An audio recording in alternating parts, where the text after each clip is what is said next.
আসেন আলাপ করি ভারত কিভাবে শত্রু দেশে কাজ করে। আপনারা জানেন যে কৌটিল্যর দর্শন মতে ভারত তার পররাষ্ট্রনীতি তৈরি করে এবং সেই অনুযায়ী কাজ করে, তার কৌশল ঠিক করে। বাংলাদেশের মতো একটা দেশ যেখানে তার দাসী হাসিনাকে সরায় প্রফেসর ইউনূস আসিছে ক্ষমতায়, সেই সরকারকে সে কিভাবে বিপদে ফেলবে তার নিদান সে কৌটিল্য থেকে খুঁজবে। তার নিদান কলে কৌটিল্য দিয়াও গেছে। আসেন দেখি ভারত এটা প্রয়োগ করতেছে কিনা। এটা লম্বা আলোচনা, ভয় নাই, মজা পাবেন, চিনতে পারবেন কিছু নতুন শত্রু, আর তার সাথে আগামী শত্রুদেরকে মোকাবেলা করার কিছু রসদও পাইবেন। যারা আগের ভিডিওটা দেখেন নাই তারা দেখে আসতে পারেন। এটা ওই যে ইন্ডিয়া ক্যাঙ্কা করে কৌটিল্যর নীতি প্রয়োগ করে, তাহলে এই আলোচনা বোঝা অনেক সহজ হবে। চলেন আল্লাহর নামে শুরু করি। কৌটিল্য তার অর্থশাস্ত্রে গুপ্তচর বৃত্তির একটা আলাদা অধ্যায় রাখছে। এই গোয়েন্দাগিরি বা গুপ্তচর বৃত্তিকে বলছেন গুড়ো পুরুষ। গুড়ো পুরুষ সংস্কৃত বাংলা আর কি। তবে আমরা বোঝার সুবিধার্থে গোয়েন্দা বা টিকটিকি বা রয়্যাল এজেন্ট বা ভারতের দালাল হিসাবে বলবো, একই জিনিস আর কি। কৌটিল্য অন্য রাজার ক্ষেত্রে বা শত্রু রাজার ক্ষেত্রে বা তার দেশে গোয়েন্দা কার্যক্রমের জন্য 4 ধরনের গোষ্ঠীকে মূল টার্গেট হিসেবে বিবেচনা করে। 4 ধরন: ক্রুদ্ধবর্গ, ভীতবর্গ, লুব্ধবর্গ, মানিবর্গ। ভয় পায়েন না, সহজে বুঝায় বলবো। প্রথমে দেখি ক্রুদ্ধবর্গ কারা। এই বর্গের কোন কোন প্রজাতির লোক আছে যাদেরকে ভারত টার্গেট করবে। 1 নাম্বার, শত্রু রাজা, মানে ভারতের জন্য যে যারা শত্রুপক্ষ, অর্থাৎ আমাদের অন্তর্বর্তী সরকার, যাদের অর্থ বা টাকা দিবে বলে প্রতিশ্রুতি দিছে কিন্তু টাকা দেয় নাই। যেমন ধরেন জুলাই বিপ্লবে আহত ছাত্র জনতা, তাদেরকে টার্গেট করবে। এই যে আহতরা আইসা যে ঘেরাও টেরাও করতেছে, এটার পেছনে ভারতের হাত থাকতেই পারে। 2 নাম্বার, কোন শিল্প, ব্যবসা বা অন্য সুবিধা প্রদানের বিষয়ে যাদেরকে সুবিধা দেওয়া হয় নাই। যেমন ধরেন যারা মনে করে যে উপদেষ্টা পরিষদ বা অন্য জায়গায় তাদের বেশি লোক নাই, তাদের ব্যবসায়ীরা আশানুরূপ চুরি করতে না পেরে এখন দিশাহারা, তাদের লোকদের ট্রান্সফার, পোস্টিং, প্রমোশন ইচ্ছা মতো হইতেছে না, নাই তো কইছেই বিএনপি থেকে সুপারিশের পর সুপারিশ আসে, সেটা বোধহয় হচ্ছে না এখন, তাই না? যাদেরকে রাজার প্রিয়জনেরা রাজকুলে ঠাঁই দেয় নাই, মানে মন্ত্রিসভা বা উপদেষ্টা পরিষদে প্রবেশ করতে দেয় নাই, বুঝেছেন তো? এরপরে আছে রাজার আদেশে যারা প্রবাসে সংক্ষুব্ধ অবস্থায় জীবনযাপন করছেন। এটা বোঝা খুবই সহজ। যে নবনীতা, বমিতিয়াল, হ্যাঁ, আরিফ, জেপ, টিকটিকি, আসাদ নূর, এরা সবাই। আবার নতুন কিছু পাগলের আমদানি হয়েছে যাদের সাথে ওই যে আমার কাটাল রানী রাতে আড্ডা দেয় আর কি, আইতে যে আড্ডা দেয়, এই যে বুঝেছে। তারপরে যাদেরকে রাজা বা আমাদের প্রফেসর ইউনূস ডেকে এনে পরাজিত বা তিরস্কার করেছেন, বকা দিছেন, বুঝাও। তারপরে যারা অনেক ব্যয় কইরাও কাজ উদ্ধার করতে পারেন নাই। এই লিস্টে আছে মূলত আওয়ামী লীগের শেষ সময় যে সমস্ত ব্যবসায়ী কাজ পাওয়ার জন্য ঘুষ দিছে, কাজ পাইতে পাইতে তাদের আপায় পালায় গেছে। সো সেই সমস্ত ব্যবসায়ী ছাত্র জনতা বিপ্লবের সময় হাসিনারে তেল দিতে তার কার্যালয়ে গিয়া ভয় নাই আপা, ভয় নাই আপা বলে আসছে না, তাদের ব্যাপারে সাবধান। তারা ভারতের গুপ্ত এজেন্ট হওয়ার সম্ভাবনা প্রবল। ইউনিট সরকারের কাছে গিয়া যারা কোনো ধান্দা করতে পারে নাই, তারাও আছে এর মধ্যে। এরপরে আছে যারা নিজ যোগ্যতা অনুযায়ী কাজ দেওয়া হচ্ছে না বলে মনে করে, তারা এটা মনে করায় দিই আর কি। আমি পররাষ্ট্র ক্যাডারের সমস্যা নিয়ে ভিডিও করেছিলাম না, যে এটা এই জন্যে তাদের সমস্যা এখন অনেক সমাধান হয়েছে আলহামদুলিল্লাহ। আরও কিছু আছে, সেটা আরেকদিন বলবো নি। কিন্তু সবচেয়ে গুরুত্বপূর্ণ হইল ক্যাডারে দ্বন্দ্বের সমাধান করা। প্রশাসন ক্যাডারের স্যারদের কইতেছি, ওনারা আবার স্যার না ডেকলে আবার মাইন্ড করে না, তো স্যার ডেকে কইতেছি দয়া করে নিজেদের লোভ কমান। সব ক্যাডারের অফিসারদের নিজেদের ভাই আর পরিবারের সদস্য ভাবেন, তাদের সমস্যার সমাধান করেন। আমার কথা তো আপনাদের কানে ঢুকবে না। নাইলে কেন একদিকে আপনারা 25 ক্যাডারের আন্দোলনকারীদের চাকরি থেকে বরখাস্ত করতেছেন, অন্যদিকে আপনাদের আওয়ামী লীগের বন্দনা কইরা বরখাস্ত পিচ্ছি স্বৈরাচার ম্যাজিস্ট্রেটকে জামিন দিতেছেন? ফাজলামি পাইছেন? দেশ থেকে আপনাদের বাপের তালুক। হ্যাঁ, লাস্ট ওয়ার্নিং দিতেছি, এরপর আর কোনো কথা হবে না। সোজা মায়ের সোজা সজিয়াওয়ালের সামনে গরু পেলামার যে আপদ করবো, পারলে টেকায়েন। সবার নাম লিস্ট করেছি, ধরলে গেলে কাউরে ছাড়ুম না, পুরা 16 বছরের ইতিহাস ধরে টান দিমো। এরপরে আছে যাদেরকে সম্মানজনক পদ বা নিয়োগ থেকে বিদায় করা হয়েছে, তারা। এই লিস্ট নিয়ে বেশি কথা বললাম না, এটা সবার জানা আছে। এরপরে আছে যাকে রাজা তার প্রাপ্য মূল্যায়ন করেন নাই। এই গ্রুপের মূল টার্গেট হইল সেই সব লোক যারা ফ্যাসিস্টের দোষর না, কিন্তু ইউনূস স্যারের সরকার তাদেরকে যথেষ্ট মূল্যায়ন করে নাই আর কি। এই তালিকা কিন্তু অনেক বড়। যেমন ধরেন কথা কামাল এই তালিকার লোক কলে, বুঝিছাও, ওর পিছে কলে ইন্ডিয়া লাইন দেবে। এখন ইন্ডিয়ার কাছে অলরেডি সেল হয়ে গেছে কিনা ওটা উই করবে পারবে। আর তারপরে আছে যার স্ত্রীকে শত্রু রাজার কেউ করিছে। ভাই ভাই আমি কেউ কিছু করি নাই, আমি কিছু করেছি নাকি পেজে যা উত্তর টুত্তর দেই আর কি, আপনার ওইটা আপনার অন্দরমহলে গর্ব সঞ্চার করেছে, কেস খলে জটিল লাগিচ্ছে, বুঝছাও। এরপরে হইতেছে যাদেরকে কারারুদ্ধ করা হয়েছে তারাও এই গোত্রে যোগ দিবে। দেখেন এখন জেল থেকে যারা সিরকুট লেখে, ফেসবুকে স্ট্যাটাস দেয়, এই গ্রুপকে ভারত এখন অ্যাক্টিভ করতেছে। তাই আমাদের এদের বিষয়ে সাবধান থাকতে হবে। এরপরে আছে বিনা বিচারে অন্যের কথা শুনে যাকে দণ্ডিত করা হয়েছে বেইনসাফি করিয়া। আমি আন্তর্জাতিক অপরাধ ট্রাইব্যুনালকে, আমার মহামান্য সুপ্রিম কোর্টকে অনুরোধ করব, দয়া করে কারো প্ররোচনায় কাউকে বিনা বিচারে সাজা দেবেন না, বেইনসাফি করবেন না। প্রত্যেক অভিযুক্তের ব্যাপারে খোঁজ নেন, তাদের ব্যাকগ্রাউন্ড চেক করেন, যদি দোষী হয় সাজা দেবেন অবশ্যই। অনেক ভালো লোক আছে যারা কিছুই করে নাই কিন্তু তাদেরকে হয়রানিমূলক মামলা দেওয়া হইতেছে। এই বিপ্লবী চেতনার নাম কইয়া কেউ যেন তাদেরকে ফাঁসিয়া দিতে না পারে, এটা একটু দেখবেন। পুলিশ বাহিনী আপনাদেরকে বলতেছি, আপনারা আওয়ামী দুর্বৃত্তদের কোনো মামলায় বাজ বিচার না করিয়া ঢুকাইতেছেন। আপনাদের বললে বলেন স্যার এটা তো দুর্বৃত্ত, এর মামলায় ঢুকাবো না। মামলায় ঢুকাবেন, অবশ্যই ঢুকাবেন, কিন্তু হাওয়াই মামলায় না। সে যদি দুর্বৃত্তই হয় তার দুর্বৃত্তপনা খুঁজে বের করেন, সেটা ডকুমেন্ট করেন, তারপরে মামলা দেন সেটার ভিত্তিতে। খাইটা খান রে ভাই, সত্যের পথ, ইনসাফের পথ, এটার কোনো শর্টকাট নাই। ভুয়া মামলা দিয়েন না, ভুয়া মামলায় খালাস পাওয়া যাবে দুর্বৃত্ত। আর যদি ভুয়া মামলায় শাস্তি হয় তাহলে আপনি মারাত্মক বেইনসাফি করলেন, আর পুরা জাস্টিস সিস্টেমকে একটা বেইনসাফির পাঠ করে ফেললেন। এটা একটা সমাজের জন্য, একটা রাষ্ট্রের জন্য খুবই মারাত্মক একটা অন্যায়, একটা মারাত্মক একটা ভ্রষ্টতা, এটা মাথায় রেখেন। এরপরে আছে যাদের সর্বস্ব অপহরণ করা হয়েছে, আমি জানি না কাদের সর্বস্ব অপহরণ করা হয়েছে, তবে এই কাজে অন্তত বিপ্লবের পক্ষের কেউ কোনোদিন করবে না। অন্য কেউ যেন এই কাজ করতে না পারে সেদিকে আমাদের সজাগ দৃষ্টি রাখতে হবে। আর হইতেছে যাদের পরিবারকে স্বদেশ হইতে নিষ্কৃত করা হয়েছে, এই কাজে যোগ দিবে আওয়ামী লীগের সেই নেতাদের পরিবারের সদস্যরা যাদের কুকর্মের কারণে জনগণের দৌড়ানি খেয়েছে, দেশ ছেড়ে ভাগছে। তাদের জায়গায় তাদের প্রক্সি এজেন্ট হিসেবে কাজ করবে তাদের পরিবারের সদস্যরা বা পলাতক সদস্যরা। তো কৌটিল্য মতে এই গোত্রের লোকদের ভারত যে একটা কথা বলবে, কি বলবে জানেন? সে বলবে যে প্রমত্ত হাতি যেমন সামনে জাপায় তাই নষ্ট করে, তেমনি এই অন্ধ রাজা মানে প্রফেসর ইউনূস রাজনীতি করার যোগ্যতা হারাইছেন। অজ্ঞ মন্ত্রীদের দ্বারা পরিচালিত এই রাজা মানে প্রফেসর ইউনূসের সরকার সবাইকে শেষ করে দেওয়ার জন্যই উদ্যত হয়েছে। এই বইলা ভারতের গোয়েন্দারা বলবে যে এই রাজার প্রতি আপনারা অনাস্থা তৈরি করেন, না হলে এই রাজা মানে প্রফেসর ইউনূসের সরকার আপনাদের ক্ষতি করবে। এখন কি আপনারা এই ক্যাম্পেইন, প্রফেসর ইউনূসের ক্যাম্পেইনের সাথে এই কথাগুলোর মিল খুঁজে পান? কাদের সাথে ভারতের এনগেজমেন্ট হয়েছে বুঝতে পারবেন এখন আমার কথার সাথে মিল করে করে যদি খুঁজেন, তাহলেই বুঝবেন কার সাথে ভারতের এনগেজমেন্ট হয়ে গেছে। এরপরে আছে ভীতবর্গ। আসছেন দেখি এই ভীতবর্গ কারা। কৌটিল্য মতে এই গোত্রেও কয়েক ধরনের লোক যুক্ত হবে। এক নাম্বার হইতেছে যে ব্যক্তি নৃশংস কর্ম করিয়া নিজেকে দূষিত করছেন। এদের চেনা খুব সহজ, এরা আওয়ামী লীগের ফ্যাসিবাদের দালাল, পুলিশ প্রশাসন, সামরিক বাহিনীর সদস্যরা, ডিজিএফআই, তারপরে এনএসআই, তারপরে বিজেপি, তারপরে ধরেন আওয়ামী যুবলীগের গুন্ডারা। এরা ভারতের দালালের মতো এই দেশের ক্ষতি করার চেষ্টা করবে যেন প্রফেসর ইউনূসের সরকার ব্যর্থ হয়।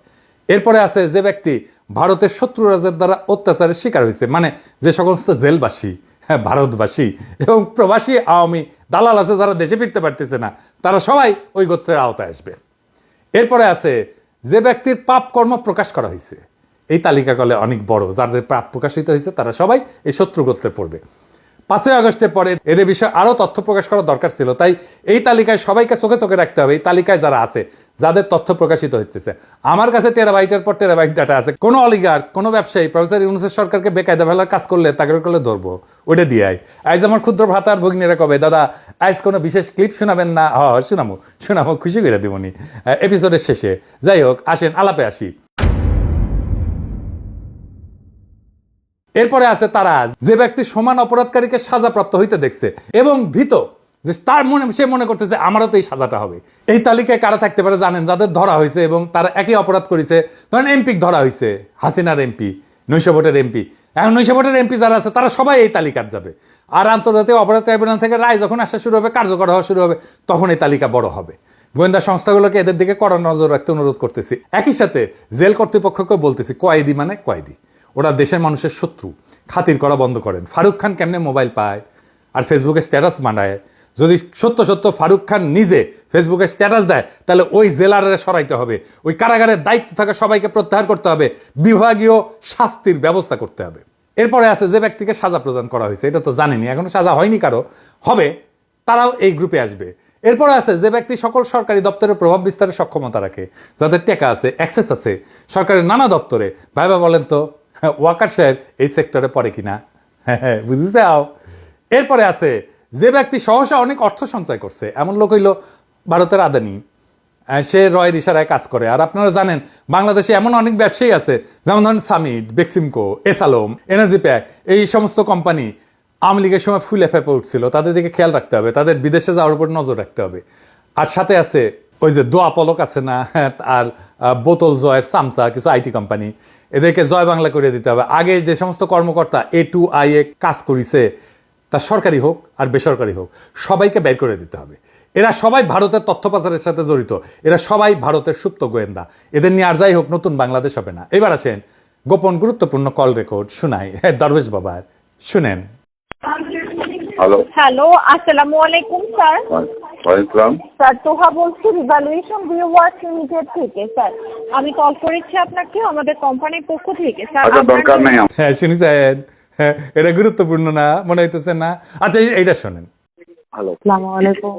আসসালাম। আমি বিএ মিডিয়া থেকে শ্রাবণী বলছি। হ্যাঁ বিএ মিডিয়া থেকে শ্রাবণী বলছি। হ্যাঁ, আমরা সারা বাংলাদেশে বিয়ের জন্য পাত্রপাত্রীর সন্ধান দিয়ে থাকি। কি সেক্ষেত্রে আপনার সারা বাংলাদেশে বিয়ের জন্য পাত্রপাত্রীর সন্ধান দিয়ে থাকি। আচ্ছা, আমার দরকার নেই। হ্যাঁ দেখেছেন, বুড়া বিয়ে করবি না, ওই মনে হয় আগেই বুঝেছিল জেলত থাকা লাগবি, নতুন বউ ফেলায়, না হলে কেউ ইনকা করে বিয়ার পয়গাম ফেরায় দেয়। এই মায়েগুলা যে ফোন দিছে না দরবেশ বাবা, ইনকা করে এগোরে এনা খুঁজে বের করেন আর হামাক এনা ফোন দেওয়ার ব্যবস্থা করেন। হ্যাঁ এগুলো আমার চোখে পড়ে না। আর যাই হোক, এরপরে আলাদা আসি শুনেন। এরপরে আছে তারা যারা অন্যের জমি নিজের দখলে রাখছে। এই তালিকায় কি আর বলবো, কে নাই? প্রশাসন ক্যাডার নিজেদের আবাসন করেছে, জুডিশিয়াল সার্ভিস করেছে, জমি দখল করেছে, আর দালালিকে প্রাতিষ্ঠানিক রূপ দিছে, পুলিশ করেছে, সেনাবাহিনী করেছে, আর ওই যে জলছিরি করেছেন না আবাসন, কিভাবে করেছেন তাহলে আমরা জানি। হ্যাঁ, তো সেনাবাহিনীর একটা ইউনিটের দায়িত্ব ছিল এই আবাসন তৈরি করার, যারা একমাত্র ভোগকারী সেনাবাহিনী। আর কিছু চিহ্নিত ভূমিদস্যুদের দিয়া আপনারা মানুষের জমি দখল করেছেন, খবর করলে আমাদের কাছে আছে। একই কাহিনী পুলিশের হাউজিং সোসাইটিতে, সবাই মাফিয়াদের সাথে হাত মিলাইছিলেন আর অবৈধভাবে সম্পদ দখল করেছেন। এখন বুঝতে পারছেন তো কেন তো ওদের এত অসহযোগিতা এই সরকারের প্রতি, কেন ওরা চায় যে ফ্যাসিবাদ আবার ফিরে আসুক। হ্যাঁ, লোভ আর সম্পদের ধান্দা। আচ্ছা এরপরে আছে খুবই ইন্টারেস্টিং ব্যাপার, যে ব্যক্তি রাজকুলের লোকদের আশ্রয় দিছে। ওয়াগার সাহেব নিজেরা দেখা যায় এখানে 5ই আগস্টে কত দুর্বৃত্তকে আশ্রয় দিচ্ছেন, বিভিন্ন রাজনৈতিক দলের কেন্দ্রীয় আর স্থানীয় নেতারা কত আওয়ামী লীগ দুর্বৃত্তদের আশ্রয় দিচ্ছেন। আমি আর নাই কইলাম, জামাত বিএনপি দুই দলের যেই নেতাদের নামে আওয়ামী দুর্বৃত্তদের আশ্রয় দেওয়ার অভিযোগ আছে, পাচার করে দেওয়ার অভিযোগ আছে, দেশ থেকে বাইরে করে দেওয়ার অভিযোগ আছে, তারাই আগাম নির্বাচনের জন্য চাপ দিতেছে বক্তৃতা বিবৃতিতে। মিলায় দেখেন নামগুলা, আমি আর কারোর নাম কইলাম না, শত্রু বাড়াইতে চাই না। মিলায় দেখেন যারাই চাপ কইতেছে আগাম নির্বাচনের কথা, দ্রুত নির্বাচনের কথা, তারাই এদেরকে আশ্রয় দিছে। আর যে ব্যক্তি রাজার প্রতি আনুগত্য প্রকাশ করতে চায় না, এটা তো আমরা বুঝি যে এই যে ধরেন এই 3 গোষ্ঠীর লোক এই ধরনের আনুগত্য প্রকাশ করতে চায় না, যেমন ডিজি SSF এর বাসায় আওয়ামী লীগের নেতা যদি লুকায় থাকে তাহলে আমাদের সরকার প্রধানের নিরাপত্তার গোপনীয়তা সংরক্ষিত হবে। এখনো স্বৈরাচারের অনেক দোষর আছে যারা ফেসবুকে চলে বলে কৌশলে কাঁঠাল রানী বন্দনা করে বেড়াচ্ছে, এদের চিহ্নিত করতে হবে। সেনাবাহিনী এখনো প্রফেসর ইউনূসের পূর্ণ নিয়ন্ত্রণে না, আমি প্রথম থেকে কয়ে আসতেছি, কিন্তু এটা তারা প্যারালাল ক্ষমতা কেন্দ্র গড়ে তুলছে এবং এদেরকে ইন্ডিয়া টার্গেট করবে। কৌটিল্য মতে এই গোত্রের লোকদেরকে ভারতের গোয়েন্দারা প্রভাবিত করার জন্য বলবে যে সাপ যেমন ভীত হলে যার নিকট ভয়ের আশঙ্কা থাকে তাকেই লক্ষ্য করে বিষ নিক্ষেপ করে, ঠিক তেমনি এই সরকার আপনাদের দিক থেকে অসহযোগিতার আশঙ্কায় আপনাদের উপর তার ক্ষোভ প্রকাশ করবে। অতএব আপনারা এই সরকারকে সাহায্য না কইরা অন্য রাজাকে সমর্থন করেন। কি বুঝিছেন? কারা কারা ইন্ডিয়ার খপ্পরে পড়ে বের যাচ্ছে আমরা ভারতের দর্শন জানি এবং বুঝি। যারা যারা পড়বার যাচ্ছেন তারা আপনাদেরকে আপনার উপকার করতে চায়, লাগলে নিয়েন। যখন মারা খাইবেন তখন কিন্তু পার্টি সং বাজামু, এদেশে শুনে দেন পার্টি সং, ট্যাঙ্কা করে পার্টি সং বাজামু যখন মারা খাবে ওগুলা। এবার আসেন লুব্ধবর্গ, এরা কারা?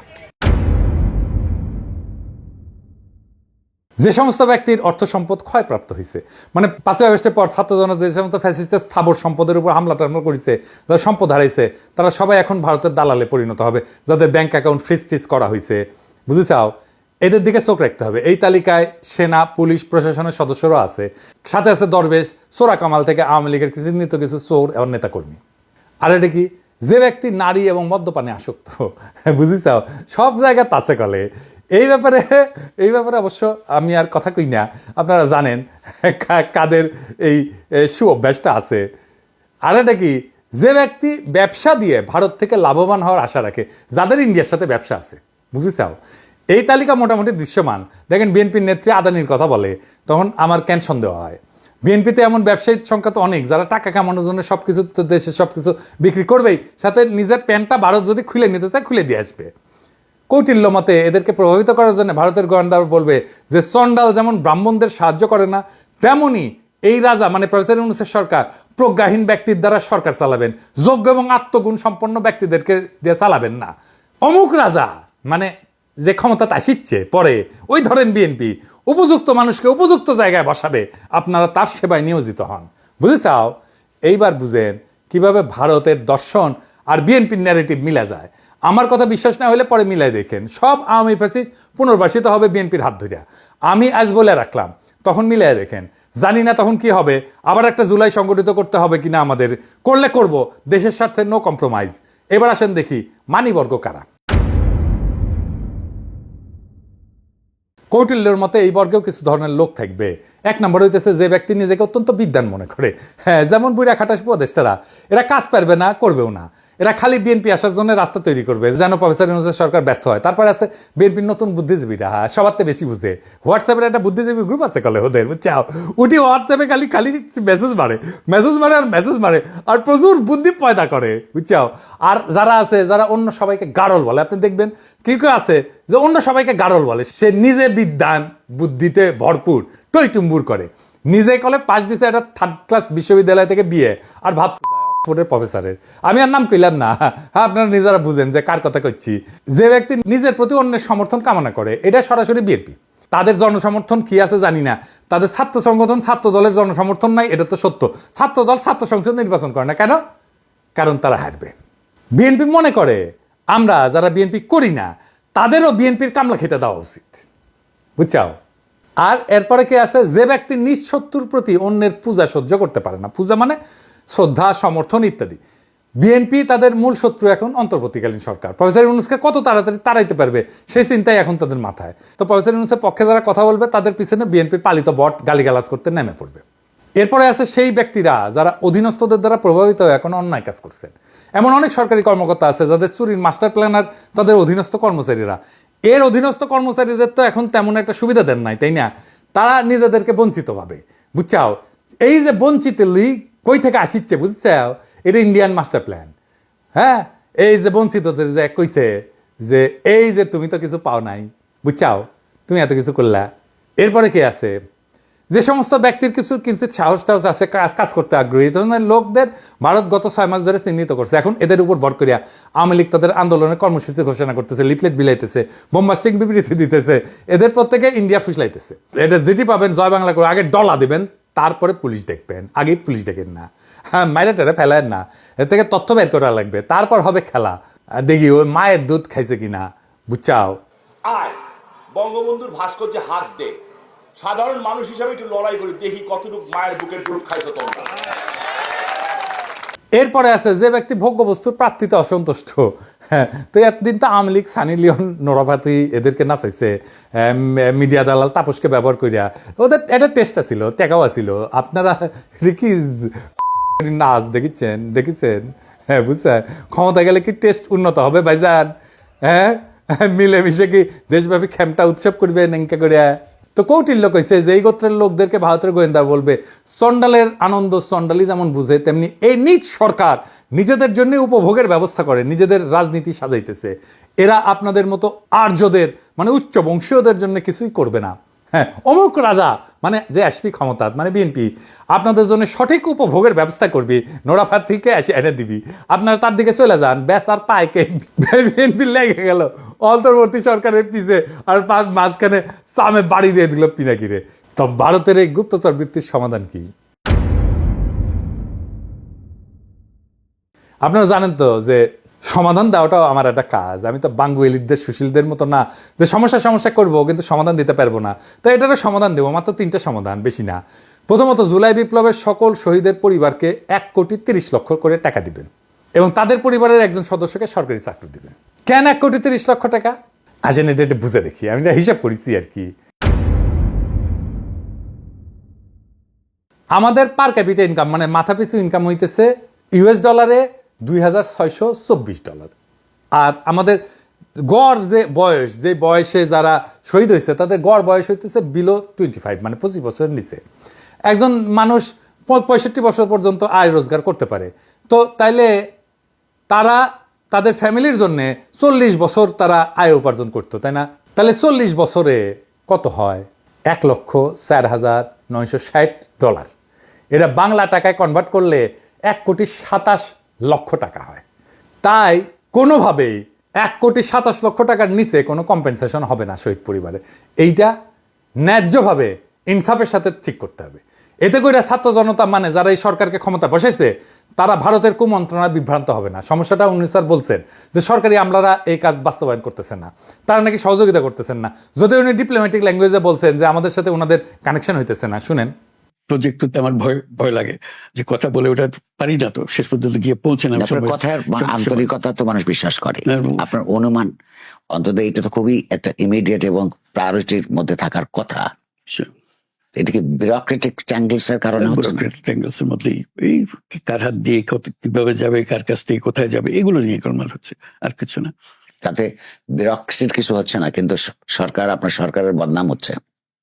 এটা আমাদের সবার সম্মিলিত বদনাম। আমি ব্যুরোক্রেসিকেও দোষ দেবো না, তাদেরও নিয়ম কানুন আছে। আমরা হয়তো সেই নিয়ম কানুন বুঝি না বলে কানেকশনটা ঠিক মতো করতে পারিনি। তো ভাইজান, আমলারা, আপনাদের কত সাহস! আপনারা ছিলেন ফ্যাসিস্টের সবচেয়ে বড় দালাল। আপনারা কেউ কি ফ্যাসিস্টের আমলে কোনো প্রতিবাদ করেছেন? কেউ করেন নাই। আপনারাই তো সবখানে জয় বাংলা বলার মতো হঠকারী প্রজ্ঞাপন করেছেন। আপনারাই এখন ছাত্র জনতার সহায়তায় কোনো কাজ করতেছেন না। এই যখন আপনাদের অবস্থা, তখন টাকার সমাধান আমি কয়ে দিচ্ছি। আমি প্রফেসর ইউনূস স্যারের দৃষ্টি আকর্ষণ করে বলতেছি, আপনি একটা মৌখিক নির্দেশনা দেবেন সকল পর্যায়ের সব সরকারি কর্মচারী কর্মকর্তা, আপনি সহ, আগামী 1 মার্চ 2025 তারিখে তাদের একদিনের বেতনের সমপরিমাণ অর্থ জুলাই ফাউন্ডেশনে জমা দেবে, যা জুলাই আগস্ট শহীদের পরিবার এবং আহতদের চিকিৎসা প্রদানে ব্যবহার করা হবে। একই সাথে আগামী বাংলা নববর্ষে যে উৎসব ভাতা পাওয়ার কথা ছিল তা বাতিল কইরা ওই অর্থের সমপরিমাণ অর্থ জুলাই বিপ্লবের শহীদ এবং আহতদের সেবায় খরচ করা হবে। নতুন বাংলাদেশের লড়াকু যোদ্ধারা হাসপাতালে জীবন যুদ্ধ করবে, কাতরাইবে ব্যথায়, আর আপনারা উৎসব করবেন। ঢুকায় দিমু উৎসব, একদম হান্দায় দিমু উৎসব। আমরা দেখব আপনারা কি করেন। যে বা যারা এর বিরুদ্ধে কথা বলবে তাদের নাম আমি আমার নেটওয়ার্ক দিয়ে বাইর করব, তারপর দেখব এত সাহস কোত্থেকে আসে। ছাত্রদের টাকা দেওয়ার সময় যত নিয়ম কানুন, নিজের বেলায় আটি সাটি আর শহীদের বেলায় সিমটি কাটি, তাই না? এখন আমরা দেখব যে কোন ক্যাডার সবার আগে ঘোষণা দেয়। যারা জুলাই বিপ্লবের পক্ষে থাকবে তাদের পক্ষে থাকবে ছাত্র জনতা। দ্বিতীয় সমাধান, সবাইকে ভারতের গুপ্তচর বৃত্তির বিষয়ে ট্রেনিং দেন, সংক্ষিপ্ত ট্রেনিং। আমার অফিসিয়ালি জানালে আমি সাহায্য করতে পারি। তারপর তাদের দিয়া আমরা ফাঁদ তৈরি করব।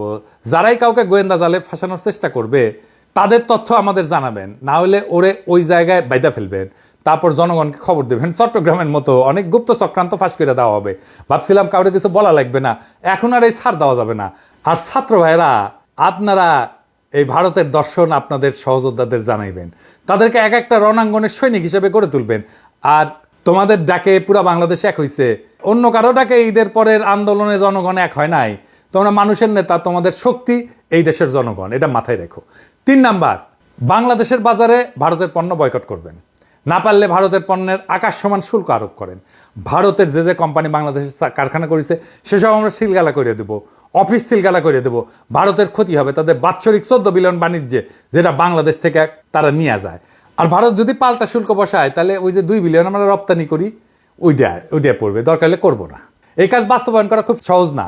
এর জন্য আমাদের কমিটেড লোক দরকার, দেশপ্রেমিক জুলাই বিপ্লবের পক্ষের শক্তি দরকার, আমাদের যোগ্য লোক দরকার সবখানে। যোগ্যদের পদায়ন করেন, গোয়েন্দা সংস্থাগুলোকে ঢাইলা সাজান। ফ্যাসিবাদের দোসর আর গুমের সাথে জড়িত যে সমস্ত সেনা এবং পুলিশ সদস্যদের চাকরিতে রাখছেন এখনো, তাদের বের করেন। সোশ্যাল মিডিয়া মনিটর করেন।